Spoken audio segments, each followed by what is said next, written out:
Hello, and welcome to episode 8 Yep. of My Art is My Voice podcast. I'm Rebecca Danger. And I'm Tom Ferry. And I thought we talked last week about, just mentioned a little bit about spell casting. I almost said thread casting, because apparently that's where my head goes. Spell casting with words. Mm-hmm. And I thought that was I like that. I think we've talked on and off over several episodes about the words you say matter. Mm-hmm. And I don't use hate in my vocabulary. And when I was growing up, idiot and moron and those kind of words were thrown around a lot in my house, but we don't. And it's interesting. I was talking to we watched UHF with Weird Al in it from the 80s with the kids, and it hit right at the right time for them. I think I mentioned that at some point.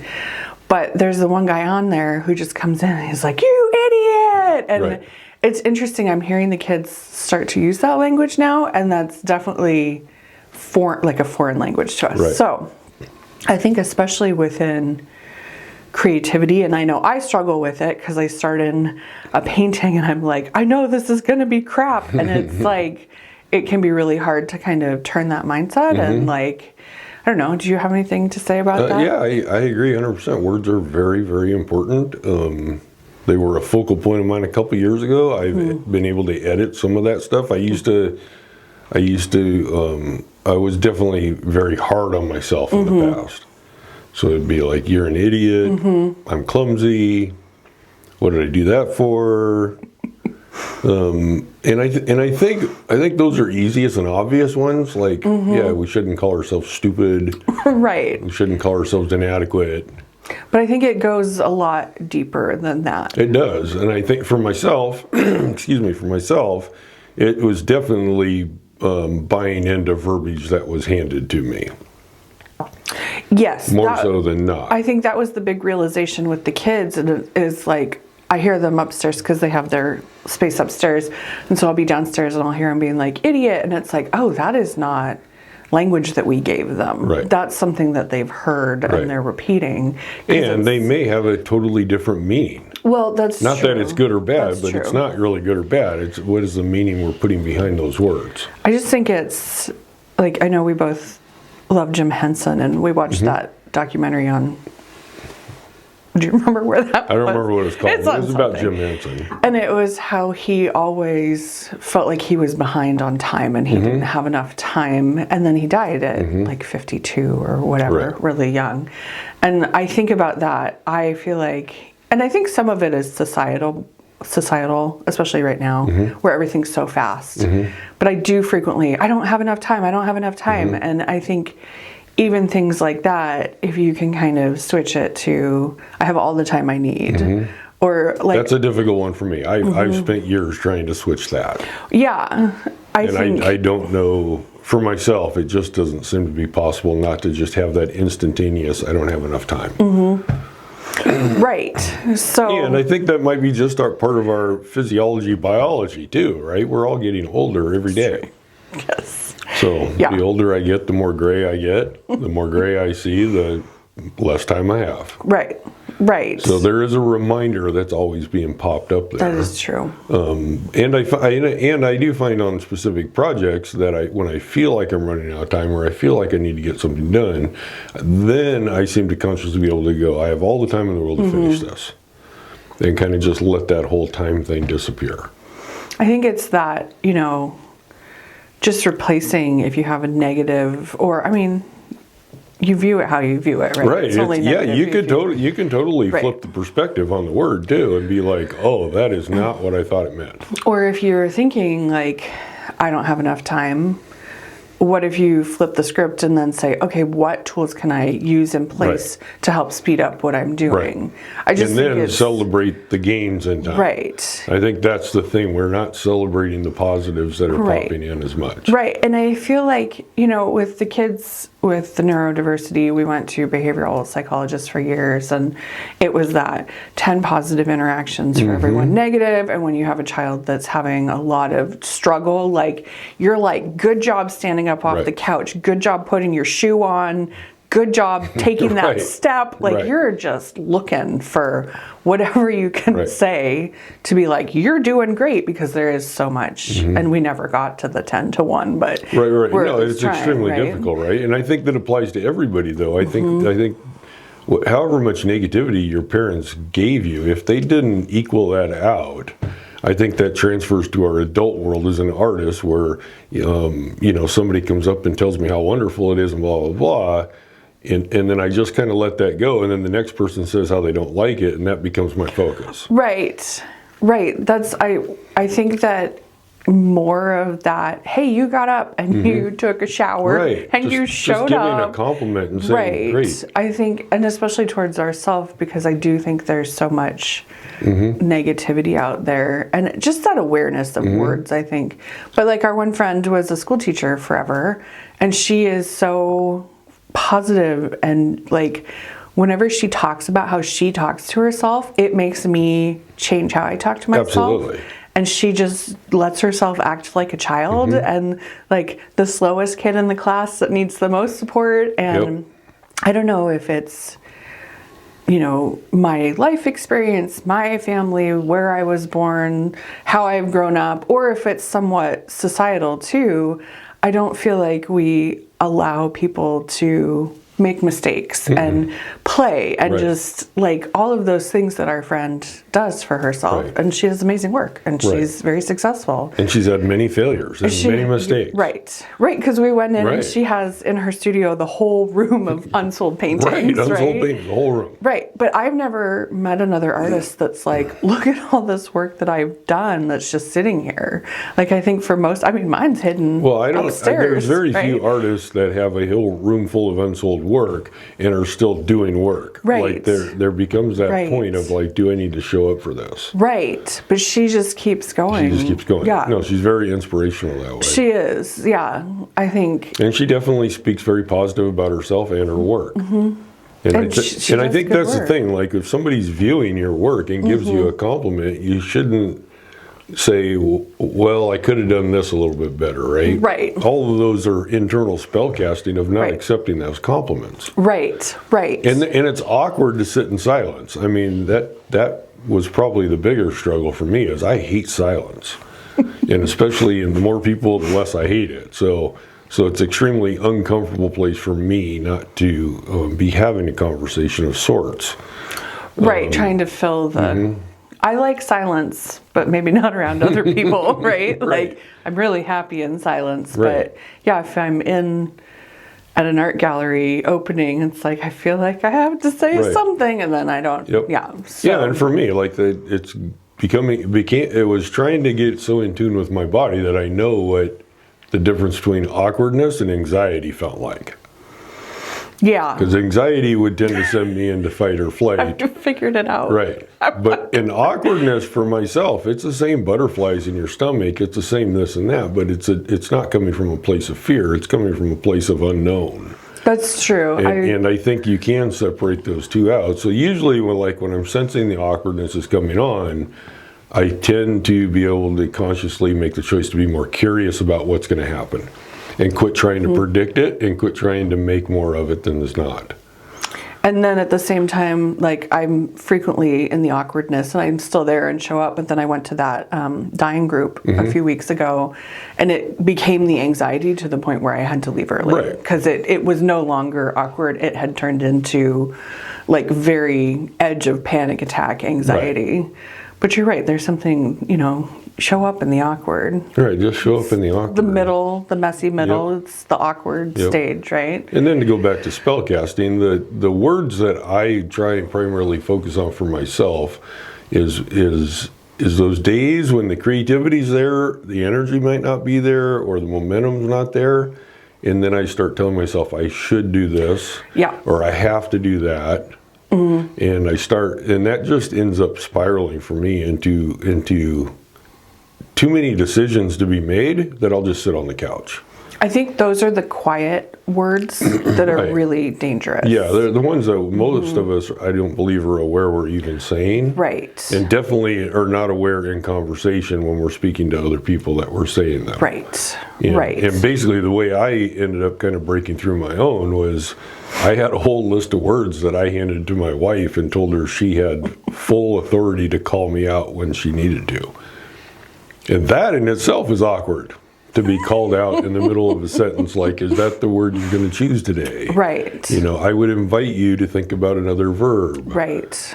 Right. And it was difficult to get through, and now that I'm getting through it, now I just laugh when she says it. I'm like, oh yeah, let's come up with a better word. Oh, I am amazing and I can do this, you know, or Right. whatever that may be. And it sounds silly, but It does, but Louise Hay is one of the big ones that I was reading, and she's got the you can heal your life, and she's got the whole list of dis-ease, and she very much believes that a lot of the dis-eases that we have, you can see a direct verbiage and language and thought pattern that's creating that, which is interesting. I don't know if it's true. no, but there's a lot of I think it's scientific interesting. correlations to a lot of this stuff about the way we speak. It does. That book came out in the 80s, and the research today definitely is saying, yeah, there is, truth to that. And she even, so when I was reading a bunch of her stuff is when I was taking, and yeah, all of a sudden if you hear yourself saying should, it's like, whoa, take a Right. time out. Like, what do I want to be doing? Or what's Right. the most logical next step? Or kind of take it back to that gentler language. And then she even went beyond, and I know this is a thing for you too, like what kind of music are you listening to? What kind Absolutely. of TV shows are you Yep. watching? What kind of movies are you watching? Yep. What kind of stuff are you putting in? Yep. We have a friend, gosh, I'm sure her teenagers are now in their 30s, but she said they were great kids as teenagers, and people were commenting her. I'm sure I've told you this, complimenting her and saying, wow, your kids do so well. And she said, good stuff in, good stuff out. And I think that's that spellcasting too, right? Yeah, and we don't have to view it as good and bad. I mean, Right. it's just what is your mental state at the time of your taking it in, and what's it Right. reinforcing? Right. What are the biases it's reinforcing? Right. Because that's the Byron Katie side, where what is this story that you're telling yourself? How is it impacting you? How do you feel when you're thinking that Right. thought? And can we change? You can't not think things. Right. We're not in control of the thoughts that come up, but we are in control of how we respond to Right. them. Right. And I think that's especially true in art, where maybe you apply to 50 galleries and Yeah. don't get in any. It's Right.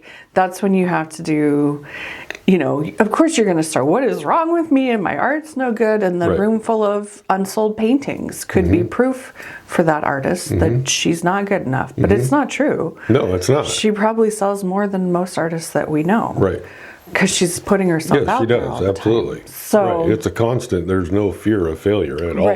right. And the other thing, like for myself, that I had to struggle with was once I got past this fear of failure and executed, let's say, my first 10, 20 paintings in 2019, and then I got accepted into an art festival and sold a painting there, and then I realized that was terrifying to me.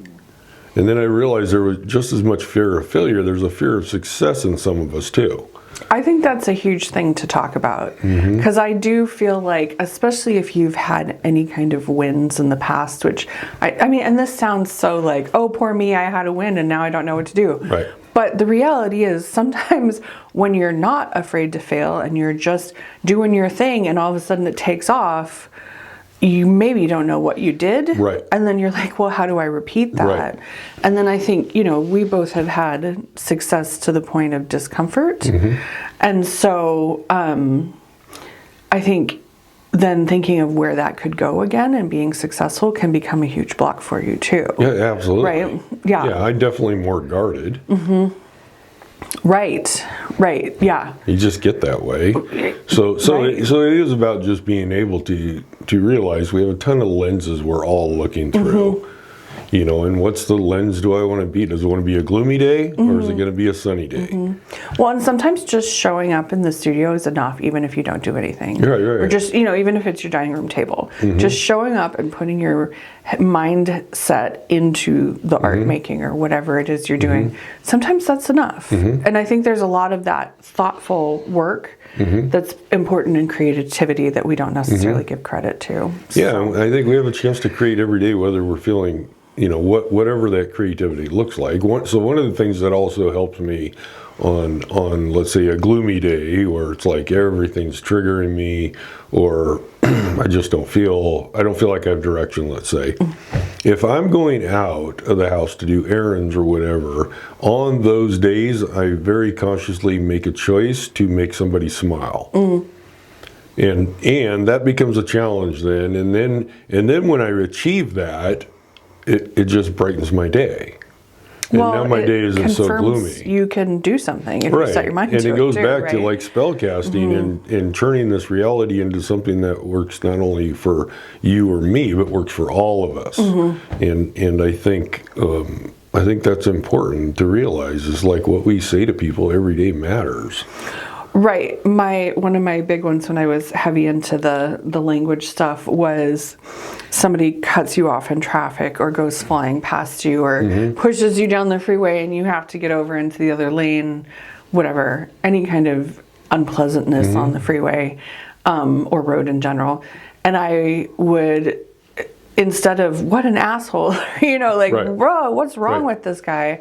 I would consciously think, I wish you peace and I hope you get to your destination safely. Because it becomes obviously somebody's having, they're not feeling peaceful if they're running you down the road. So it's that switch. It's just such a gentler approach to things, I think. Yeah, it's a different approach than I took to road rage. I've heard all kinds. So the approach I took was that I didn't know their story.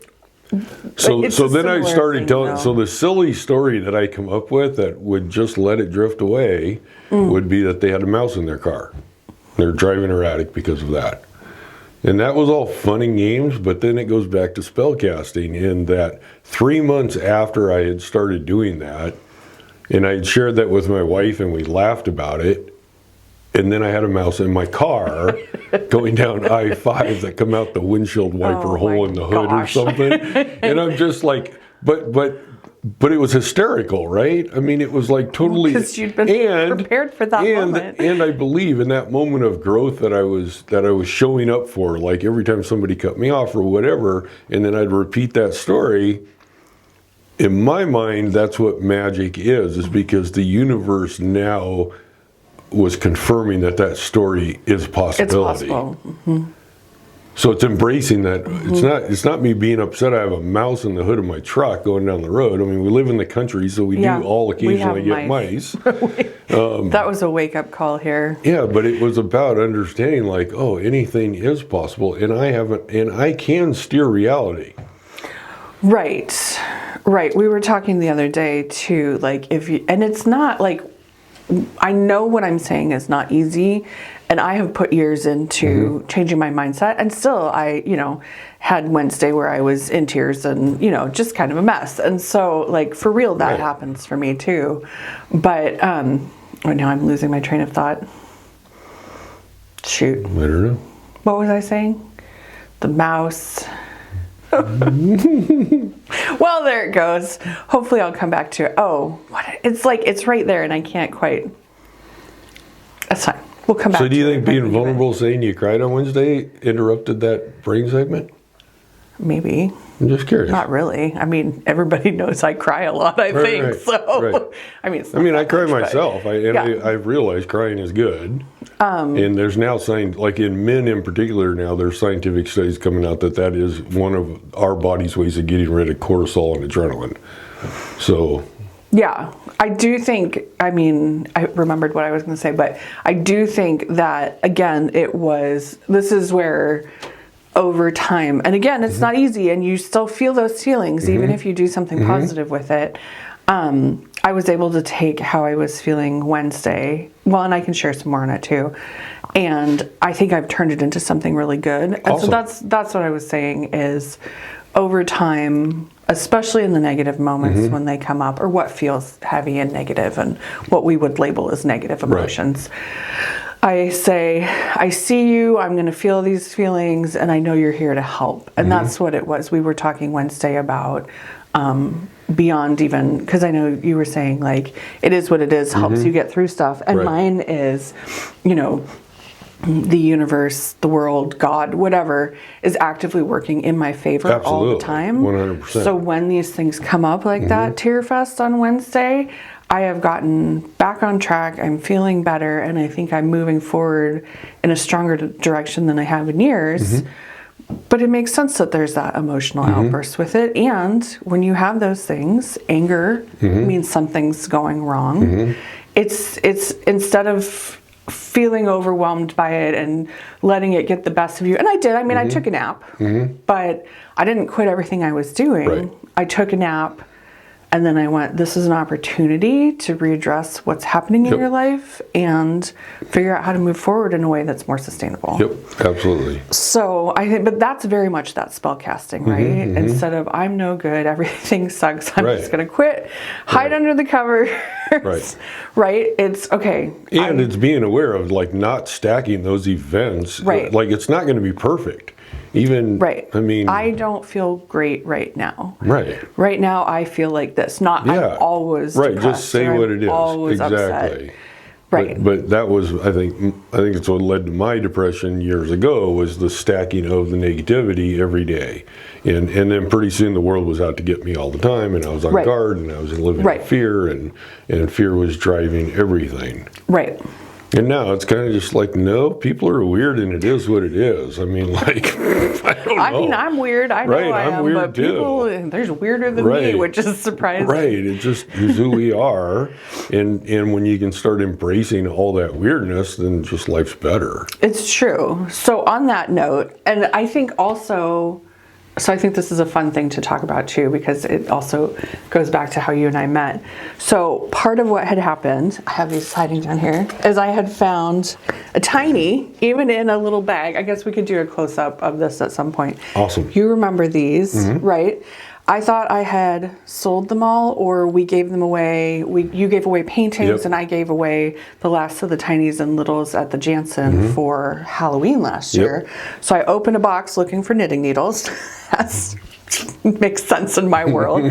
And sure enough, that was in there. And I went, oh, maybe getting back online and starting the podcast and kind of getting all these habits in place, maybe it's time to bring these online. And so I finished another one, which I showed you earlier, and we can put a picture in.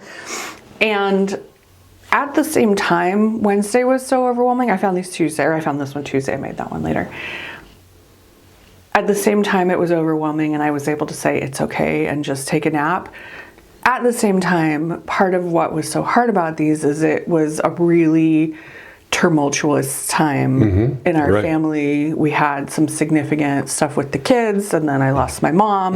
And it was like literally as these were starting to take off. And so not that, you know, no victiminess with it. It just became something that became really difficult to work on.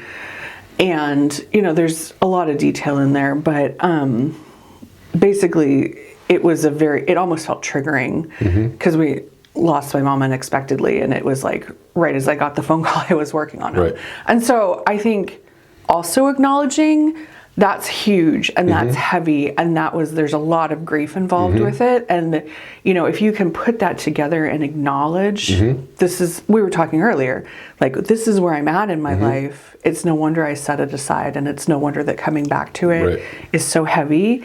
And at the same time, like, in the very nature of it, that it's such a, like, precious little comfort thing, I think it makes sense to come back to it too. And it was just waiting in that box for me. But again, that's that spell casting, and I've been showing up, and all of a sudden it's like, oh, this seems like a fun direction to take on again. And it's been fun. I'm in a middle of a batch, and I started pulling out, you remember all the dollhouse furniture and everything. And then I was realizing, so we met in 2023, because that was the year you were doing the Linden Farmers Market, and I was doing these. So it's fun. That's how we met too. Yeah, that's how we met. Yeah, I don't know. I think acknowledging, because I'm really good at being like, it is what it is, and then trying to push through. Well, it's easy to say it. It's difficult to believe it all the time. Right. But I'm good at like shoving it aside and being like, well, that wasn't that much. Yeah, Why I'm couldn't not you so get it good at together? shoving stuff. It's interesting for me. I have to have a resolution in my head, otherwise it just drags. Yeah. And the closer the person is, the worse it becomes. Yeah. Yeah. Do you want to say more about that? I mean, just definitely family and stuff. Yeah. Any negative, unresolved issues with family is difficult for me to let go of. Okay. And I'm also in a place where I know some of those relationships need to be let go of. So why can you let the people on the freeway have a mouse in their car? Right. And not the fammy? I think Not it's the because we closer want to be people. part of a group. Yeah. Partially, I think we're tribe oriented. Absolutely. And I at least for my generation, like I believed it was Leave It to Beaver. Yeah. It's not. I think You know? that the Byron Katie specifically was the one that really helped me with my relationships, because she goes, it's that same word we were just talking about. A mom or a dad or a brother or an uncle should behave like this. And the reality is they don't. They don't. And we have an idea, like tomorrow's Mother's Day. And, you know, I show up for my kids how I want to show up as a mom for the most part, as much as I'm able to. And, you know, I get mad and yell at them and, We all you do. know, all of the things. And at the same time, like, you know, moms should be nurturing. Is that true? I don't Because a know. lot of moms aren't nurturing. No. So the reality is saying, you know, family members don't behave how we expect them to. No, they do not. Nor do people driving down the freeway. And I think part of it is there's a realization for me, like I was a kid. I think Most of those relationships were developed when I was a kid, and some of them I never had a choice in. I don't think you do. So- I think we've talked here before about, I truly believe the experience of growing up and being a child is very traumatic, because you're not in control and you don't get control over so much, and you're just kind of put in situations. Right. So yeah, I think it absolutely, that's a factor in there too. Right. But then I think also reevaluating what the family should look like. Yeah. It's something to think about it at and I least. think for myself, for the majority of the family, I just let them do whatever they want. Well, that's what we Like, try and do too. I got my thing, they got their thing. I'm cool. You know, whether I agree with it or not, I just realize it's irrelevant. Like, Right. to my happiness, it's irrelevant. And I think that's the ultimate, is what story you're going to tell yourself. Do you want to be happy? Do you want to be peaceful? I know that's my major focus, is to be as peaceful as possible, because that's what's best for me. Okay. When it comes to spell casting, we were meeting with another artist yesterday who's great, and she's got a really exciting idea happening, and we're trying to be involved with it. I guess we can talk about it a little bit, but We'll wait till some stuff are we finalized. could wait till some stuff finalizes. But, you know, we met with her. She was a little bit late. No worries. We're always happy Right. to sit and talk. Right. We always have something to talk about. And she came in, and I think you asked how she is. And, you know, she said, I'm in survival mode. And I definitely think so many of us as a whole, Right. but also within creativity, maybe where we don't necessarily fit in like other people, because I know I don't. I know you don't. Not to like call you a name. You don't fit in, but No. I mean, we just I'm don't. definitely right? an independent guy. I said yesterday, I am not a joiner. Right. So I tend to just do things on my own. Even having Mr. Danger here working at home with me has been a bit of a challenge and an adjustment. So, and I love him dearly. So, she was saying she's in survival mode, and I think so many of us are. And so the thought that popped into my head was, oh yeah, you're in survival mode? We should start a club. Like, Right. I have no idea what I'm doing Right, club. right. But then with the spell casting, Right. We would need a new name. I guess we would. But But I agree with you. I think the majority of those artists have no clue what we're doing or where we're going. That doesn't mean we're not doing things. Exactly. Because she's selling Right. successfully. She's at market. She's teaching classes. She's talking about this Right. thing that we're trying to join on with. We just don't understand what the future looks like. I think that's a huge part of it. Like, that's the thing. I think most of us are trying to find that one niche or that one item or that one thing that everybody has to have, and off we go. And I don't necessarily think that is for the majority of us. Well, no, because then, like, I was the monster lady, and that was great to the point of being tired of people calling me the monster lady, Right. and feeling creative and wanting to do something other than monsters, and all of a sudden I'm stuck in, but you're the monster lady. Yeah, that's the downside of perfecting a craft or an art, is that people will label you and put you in that box. Because that's what's comfortable for people. Right. People absolutely. like to put people in boxes. And they don't understand why you would want to do anything different. You're so good at this. Yeah. But that's all projections on their part, in my opinion. And yeah, I mean, I'm the guy who I was thinking about the other day, my art. There's engineering in my art for some of my sculptural work to figure out how to support stuff. There's all these different aspects that I've learned through the trades. Like And life, right? Yeah, like I realized, like, my grandmother taught me how to sew when I was probably 12 or 15 years old or something like that. And I don't have the patience for it. Like, it's, So you're not going to help me make tinies? yeah, like fabric wrinkling, I just step on the pedal and go for it, kind Yeah. of a thing. So I'm not extremely good at it. However, sewing is this interesting art form in that everything has to be, you have to understand what it looks like on the inside and the outside when you're done. It's very three-dimensional. It's very three-dimensional, even though for a it's quilt. almost always flat in the end. You know, even a shirt's three-dimensional, but if you lay it down, it's flat, right? But to understand how garments and quilts and everything go together, there's so many aspects of just everything. Well, I brought those wall hanging quilts to Black Swan, and that one friend who's so technical in everything Right. that he does, like, he was like, wait, how does this work? And I was Right. like, He's don't totally you know? amazed. Like, I just assume everybody knows. No. But I do think, I don't like, think people don't understand the construction Yeah. in the back. yeah, because I used to make handbags too, and it's very similar. I was talking to another friend, and she's like, should I cover the end of the zipper? Is it's going Right. to be raw? But if I put a covering on it, it's going to be bulky to sew through. Yep. And there's a lot of inside details Yeah. that you don't even know. Right. And, Yeah, and I that's realized, interesting. like, there's a lot of similarities between understanding sewing patterns and how all that works and, like, building a house. Absolutely. It's, like, very similar. We've said that for years. Yeah. So, you know, I spent years in the trades, in the carpenter trades, and without a doubt, all of that has benefited my art. Right. And I think the thing that I've realized and that I'm accepting at this age of moving forward is that I had no idea how that would transform me and make the artist I am today. And whatever I'm doing today is going to transform me and make me a better artist tomorrow, Right. potentially. Right. So then it's just, okay, well, maybe all I got to do is show up. Well, that's like, who would have known making these? I would have met you, and then we would have done Right. everything we've done, and I would be where I'm at, and, you know, we've moved here Right. since then, and, like, now it's been waiting, because I wanted to write the patterns for this, because obviously that makes sense with my past, and all of a sudden it's like, oh, it's just there waiting for you. But Right. who would have known that when I just started, because Right. it didn't even start with these, it started with the bigger sweater Right. bears, which were something I had done, goodness gracious, forever ago. I sold them at Allied Arts. Must have been 2006, 2007. Like, I've got written up in the Women's World Daily Oh, or cool. whatever, that magazine, Yep. with these sweater bears that I was making, and they were different than these. But then fast forward, you know, 10, 15, oh my gosh, aging myself, years. How could it be that long? I'm not that old. Time goes by. It does.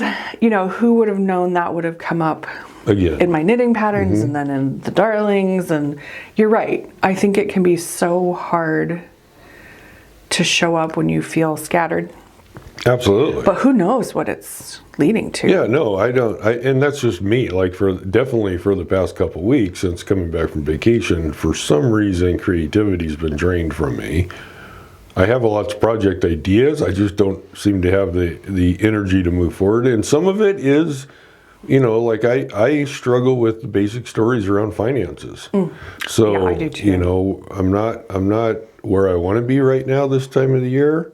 So that's definitely influencing my purchases for supplies and stuff. So then I re-rack my brain and try and come up with a project that I can use recycled stuff, which I enjoy doing too. And then at some point, I usually will just realize that none of it really matters, and I should just do something. Like I can't keep moving the pieces around the board, thinking it's going to get better without showing up. So how do you deal when you're in a situation like that? Deal with Like, do you find yourself not showing up in the studio? Like, what kind of language are you using to get through to the other side where you're feeling creative and feeling better about things again? I definitely try and shut off the prefrontal cortex, like quit overthinking all of it, right? And like what brings me joy, what would bring me joy today? So painting probably isn't bringing me as much joy lately because I am low on paint. Okay. And paint is expensive. It is. And I typically do big canvases, so it's kind of like if I had a commission sitting there, I think I would be more likely to jump right back into it. So I am playing a little bit with like clays and sculpting. The nice thing about fired clays in particular is I can just squish it back up and start over. Right. So taking on that taking on a material, because I'm running in a state of survival mode financially, whether it's in the forefront or not, it is running. But by playing with clay just every night and just playing with shapes and forms, that's all I've concentrated on. I'm not trying to do detail. I'm just trying to find something that initiates more creativity and sparks a little bit more light. But the nice thing about clays and using cardboard or paper, recycled stuff, is that I can just start over. It's not. It doesn't feel like a loss, and it also mitigates the failures and mistakes. They don't become as relevant, and because it's just reusable or cardboard. Yeah, it's just reusable. I mean, so 2 nights ago, I had a very cool altar type thing out of the clay that I had made that I studied and thought about, and then the next day I come out in the studio and I'm like, okay, now I know I can do that, and I squished it up and I started a new one. So it was also taking that away from me of like I had created something that I liked, but I wasn't like overly like, I'm going to make another one, only that's going to be better this time. That wasn't there. It was just like, oh, it's a nice shape, it's a nice form. But it's not really lighting my flame. So if it's not lighting my flame, why would I expect it to light anybody else's? I guess. Yeah. I think it's all extremely complicated. I'm listening to you and I'm thinking of my own, like, for whatever reason, and I think I have a reason, but like fabric, like I was just stuffing one of the tinies that I'm doing, and totally the seam blew out in the leg, and I was like, annoying, but then I can be like, well, I can reuse that little tiny scrap of fabric because I like to do that. Or, but for whatever reason, the fabric, even if I toss it in the trash, doesn't feel like as big of a loss, probably because it's, 20 cents in fabric or whatever it is. But I think one of the big things was like when I was running full businesses, like we made tons of money with the handbags over the years. It wasn't enough to be sustainable at the time. Well, we hit the housing crisis when we really pushed forward, and that really hit us financially. And so, but over the years of developing the handbags that sold, I would have to do a bunch of prototypes to get one I liked. Right. And so then all of a sudden that just became a cost of it. Whereas you're right, with the paint, I'm like, oh, this is precious. Right, it becomes it's probably precious. Ruining my plumbing. And it's like, what do I do with this? And so it is interesting. Do you think what you're saying with, it sounds like a coping strategy for feeling less creative.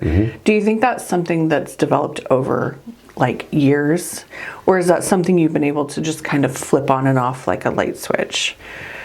Do you understand what I mean? Kind of. Okay. I'll give you my perspective, I guess.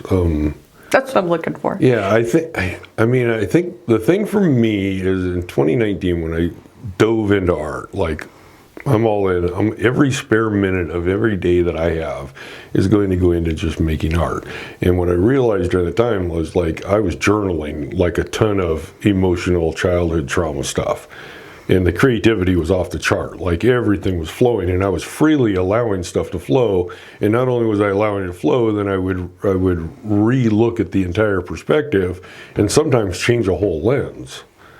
Like it was shifting perspectives. It was hitting delete buttons. Like all of a sudden, like I had empathy and compassion not only for myself but those around me. So then moving into the art, and going into gallery shows and all of this stuff, and then I found out, because I became conscious of what was feeding creativity. Like the more compliments I would get, the more sales I had, the more success I was having, the creativity was going up too. Okay. And I also realized that was taking from the outside.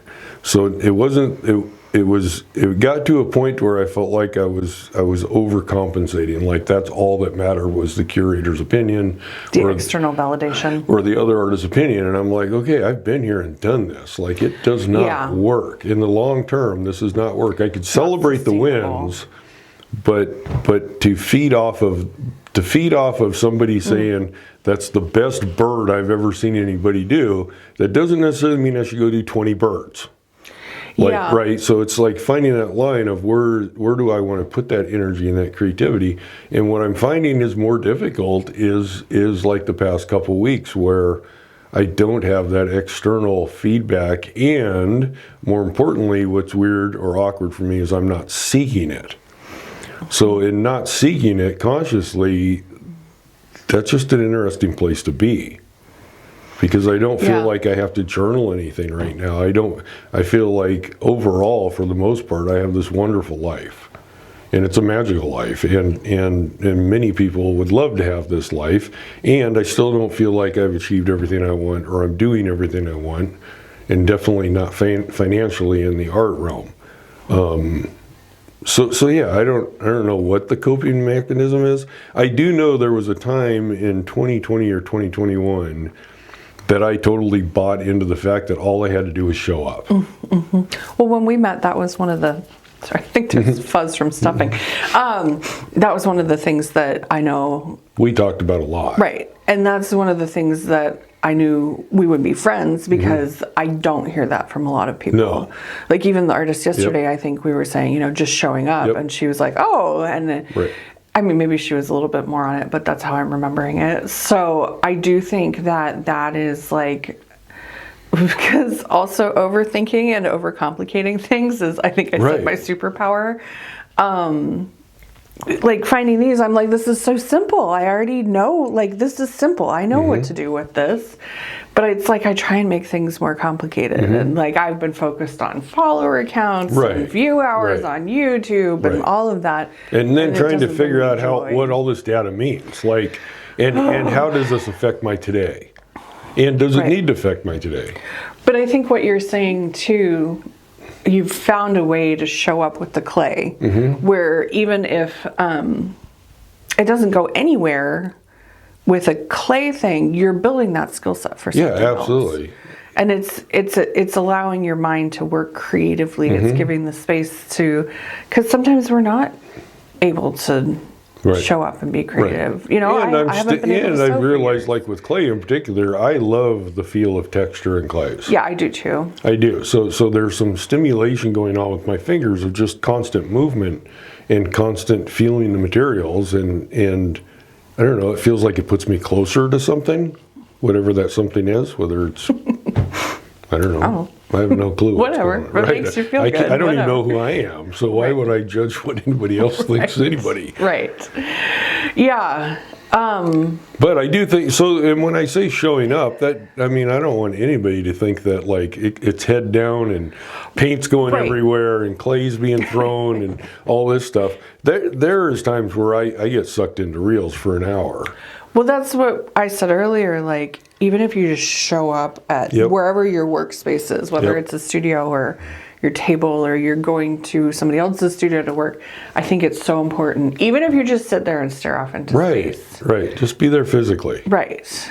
I think it remember we did the art guild talk, and the woman said, from writing, the muse shows up when the pen is already moving. Yep, and so absolutely. if you're even just sitting there, Yep. you're ready if that creative spark hits. And for myself, like, I don't know what the muse is going to bring me. So, like, here I've been working for 2 weeks with clay, trying to get something out of clay. And last night, actually, the muse came with me with totally different creativity for a totally different direction about a totally different subject that I did not think I had time for or the energy for. And I'm like, okay, this is going to be important. So I just wrote down the idea. But it is something totally different. However, it also proves to me that showing up and engaging with the material is engaging with the muse and the creativity. Even if it's not coming the way I want it to be, not how you think it should or how be, I think right? it should be. It very seldom shows up the way I think it should. I think that's interesting. Like, I think that ties back into, and I know this is something else we wanted to talk about. We had an email, we had questions. It was about financials, which I think is something that we all think about as artists and just as a whole. Right. But it turns into maybe we're expecting our art to make money in a way. And I think what am I trying to say? Like, we have to acknowledge where we're at in life. And sometimes, yes, your art could, like, I've had it multiple times pay all of our bills. And I've kind of backed off because as I've gotten older, as I've had a bunch of stuff happening the last couple years, it's been unrealistic for me to make a full-time income with my art because I have so much outside of it. And so I think it's really easy to be like, I should be an artist and I should be making a full-time income as an artist. Where absolutely, if that's really what you want to do, like, you can make that happen. But there's a lot that comes on the other side of that. There's the administrative. Well, you're better off going to business school than going to art school. Absolutely.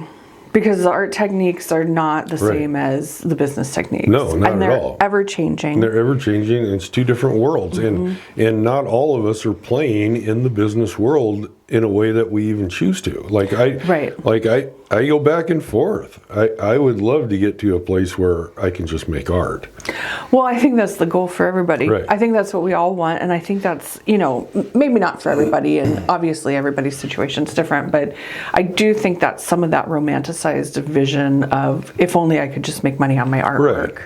It can be, because I've run a lot of businesses, I've had businesses fail, like, there's a lot of emotional stuff that goes into it, and I just think that it's easy to think, oh, that means I'm just going to paint all day, and everyone will buy my paintings, even though I'm hiding in my studio and nobody's seeing them.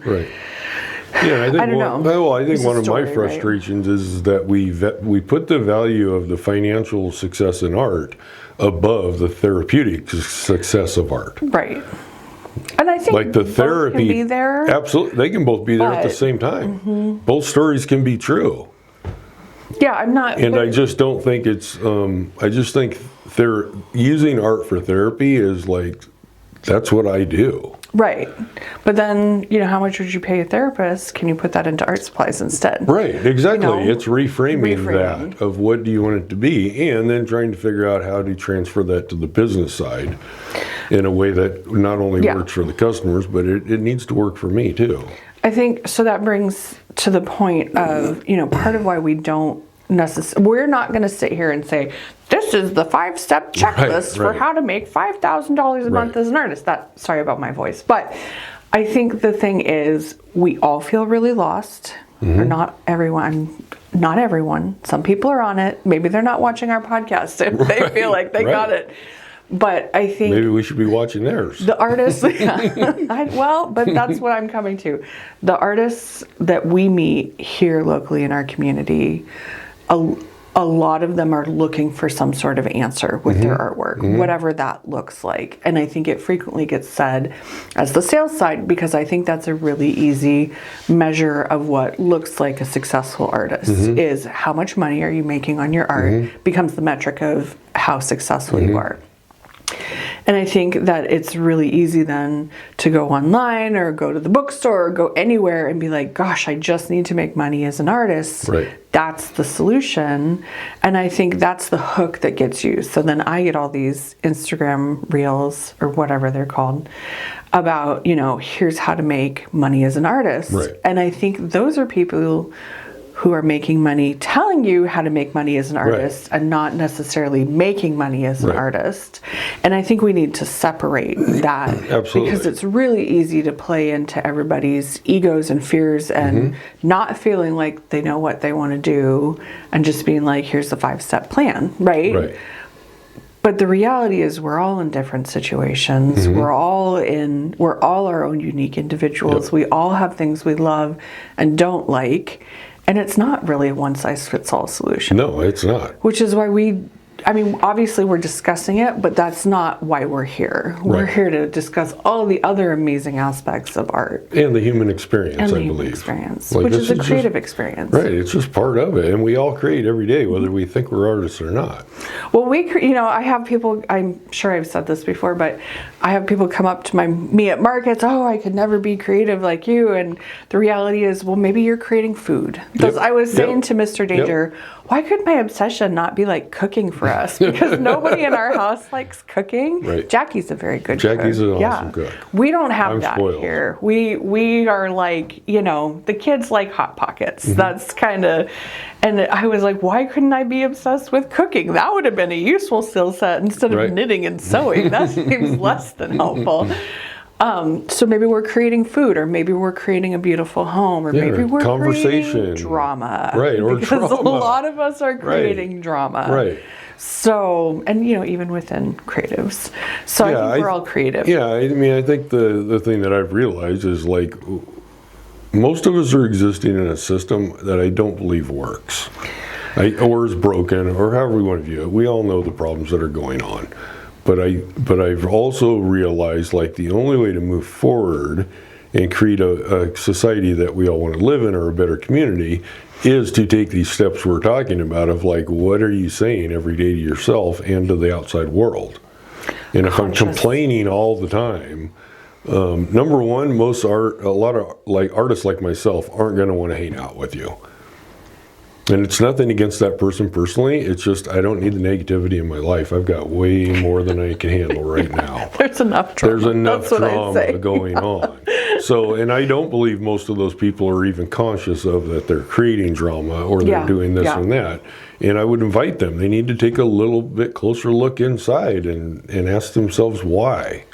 I think that's where that language becomes so important. And then it's that question, what is success to you? Right. Is showing up and making a painting success? Right. Like, how much is enough? Right. I think that's something, because I keep hearing the like late stage capitalism kind of stuff and we've talked about it.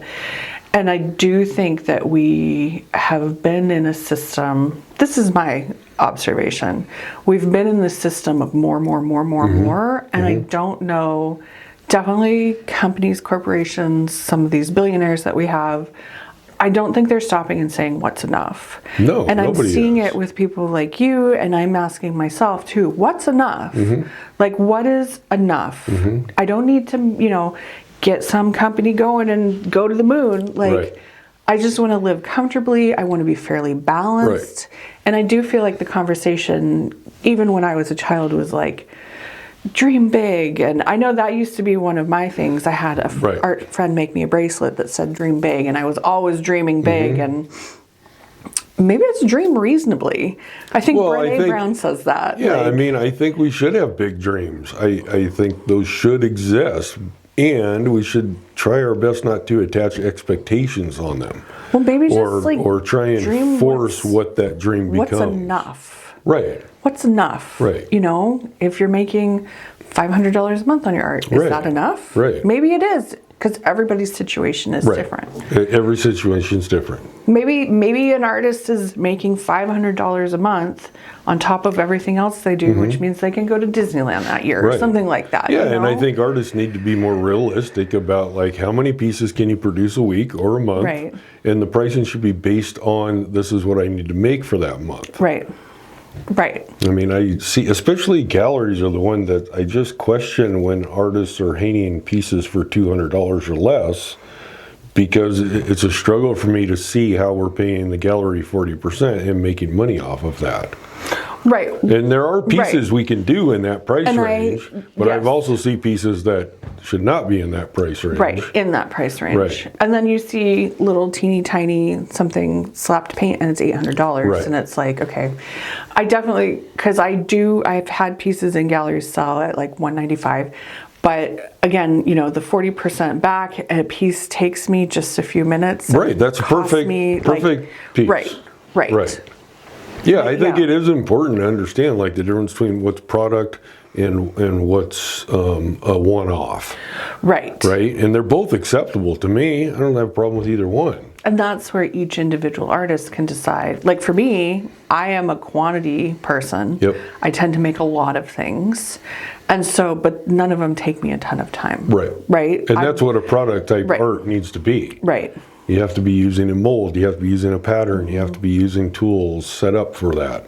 Although everybody's like, oh, those only take like 20 minutes, right? Oh, no. No, they don't. Right. I was recording it, stuffing it. Stuffing it took me almost 10 Well, minutes. the problem with downsizing is sometimes does. that takes more time than the larger one, for It gets sure. more complicated. Right. Yes. I think especially in sewing, the smaller you make it. Yeah, it's the same as engraving. When I work under a microscope, I would spend hours under that scope to do a half-inch square space. Like, So I want to be like, you're crazy, but then like people are like, you're crazy for some of the tiny bears. My fingers are too big for that type of work. I was stuffing it and like getting the chopstick in there. I couldn't fit it in because it's so Right. tiny, so, It's super difficult. Yeah, no, and I do like the fine detail stuff. I'd love to do that, and I find that it's easier for me to do that if I'm in a bad headspace. Like if I can hyper focus in on something.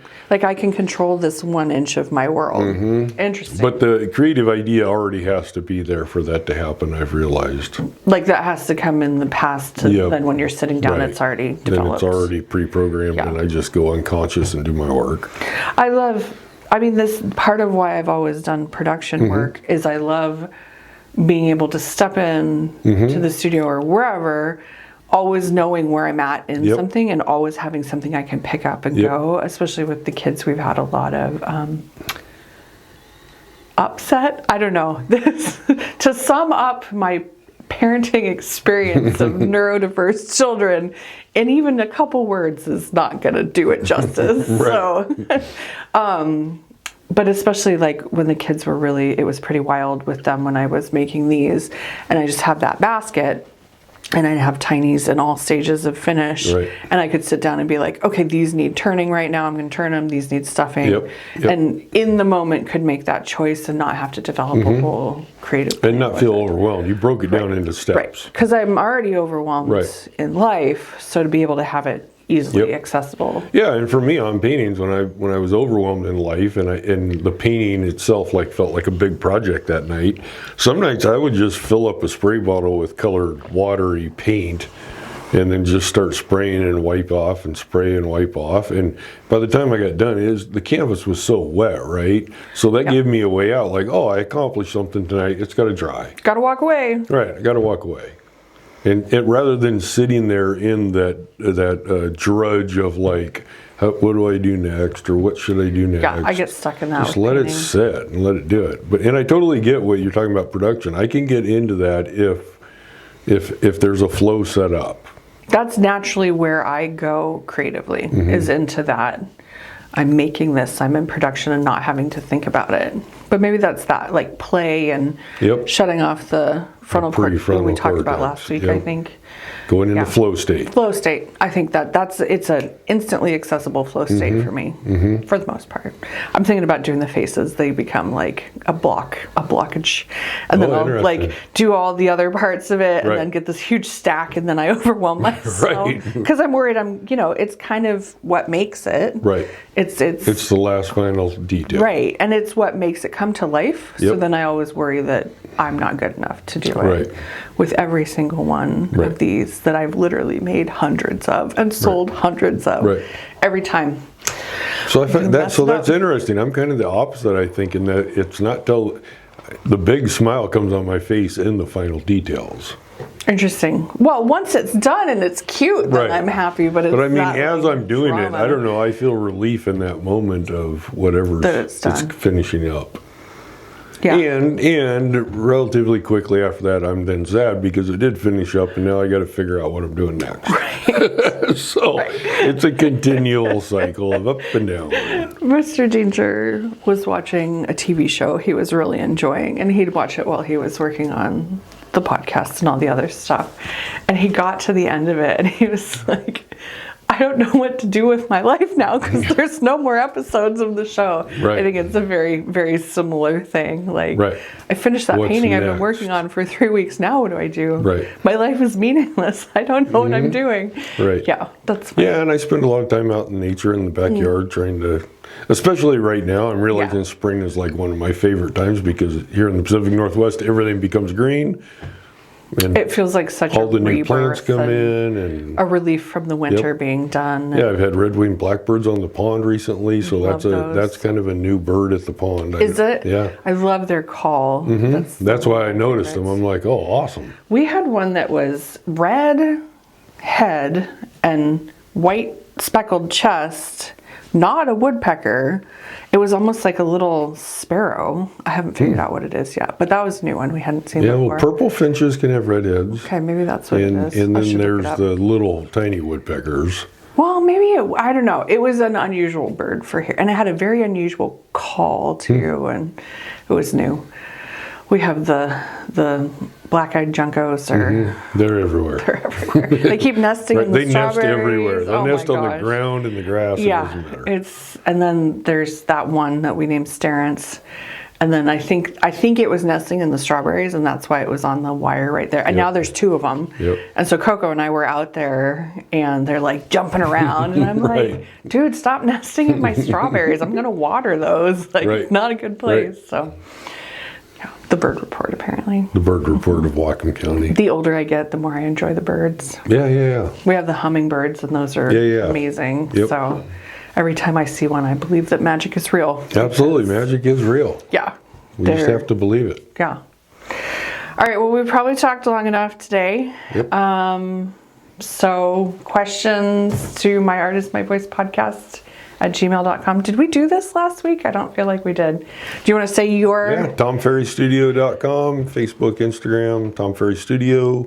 Go make more art. Yeah. And I'm RebeccaDanger.com and Rebecca Danger on Instagram and YouTube and in real life. Right. And go make something. Yeah, take some time to be creative. Maybe not drama. I mean, if that's what you want to make Yeah, some drama. it can But... be. Make it fun. Make it an SNL skit if you're going to do drama.